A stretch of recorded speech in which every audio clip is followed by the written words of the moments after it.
का पूरा चुनाव लड़ा गया था प्रधानमंत्री नरेंद्र मोदी के नाम पर। जिम्मेदारी किसकी तय हो, हार की जिम्मेदारी, इसको लेकर ज़बरदस्त बहस चली और योगी आदित्यनाथ काफ़ी उसमें एक कह लीजिए कि एग्रेसिव मूड में थे, क्योंकि चुनाव पूरा लड़ा गया था मोदी के नाम पर। तो बैठकें होती रही, बातचीत होती रही, आखिरकार ये मसला हटा दिया गया, क्योंकि वास्तव में जिम्मेदारी तो दी जानी थी, थोपी जानी थी मोदी के नाम पर। और मोदी जी के नाम पर जब वो प्रधानमंत्री बन गए तो फिर जिम्मेदारी थोपने की हिम्मत कौन दिखाता। लेकिन अब ये हिम्मत दिखाई पड़ने लगी है।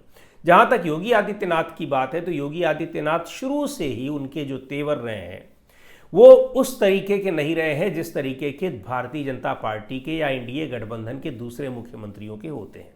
वो हमेशा केंद्रीय नेतृत्व के साथ दो दो हाथ करते हुए दिखाई पड़ते हैं, उस तरह से आज्ञा का पालन करते हुए नहीं दिखते हैं जिस तरह से दूसरे मुख्यमंत्री।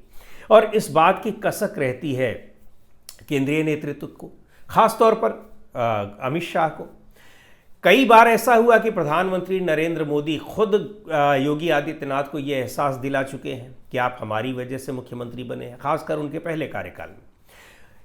गृह मंत्री अमित शाह तो सार्वजनिक रूप से कह चुके हैं कि इनको हमने बनाया और इसलिए बनाया कि ये वफादार हैं, आज्ञाकारी हैं।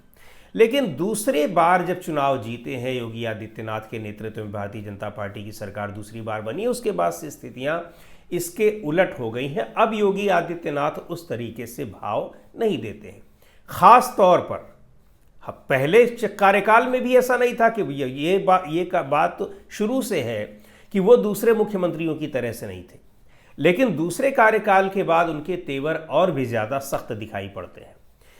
और भारतीय जनता पार्टी के जो शीर्ष नेतृत्व है अब उस तरीके से ये कहने की भी हिमाकत नहीं कर पाता है कि उन्होंने बनाया, क्योंकि दूसरी बार वो चुनाव जीत कर आए हैं और तब योगी आदित्यनाथ के नाम पर ही जीते थे। 2017 का चुनाव भले ही भारतीय जनता पार्टी के नाम पर जीता गया हो, मोदी के नाम पर जीता गया हो, लेकिन 2022 योगी आदित्यनाथ मुख्यमंत्री थे और उन्हीं के नाम पर चुनाव लड़ा जा रहा था। पहले चुनाव से कुछ पहले उनको हटाने की बातें खूब हुई थी, उनको हटाया जाएगा, रिप्लेस किया जाएगा, दूसरा चीफ मिनिस्टर बनाया जाएगा, लेकिन कुछ भी नहीं हुआ और उनके नाम पर चुनाव लड़ा गया।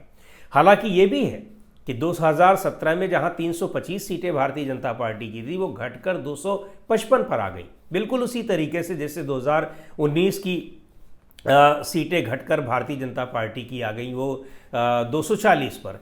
तो यहाँ जिस तरह से मोदी के नाम पर चुनाव हारा गया उसी तरीके से हार वहाँ भी हुई थी, लेकिन पूर्ण बहुमत रहा और सरकार बनी।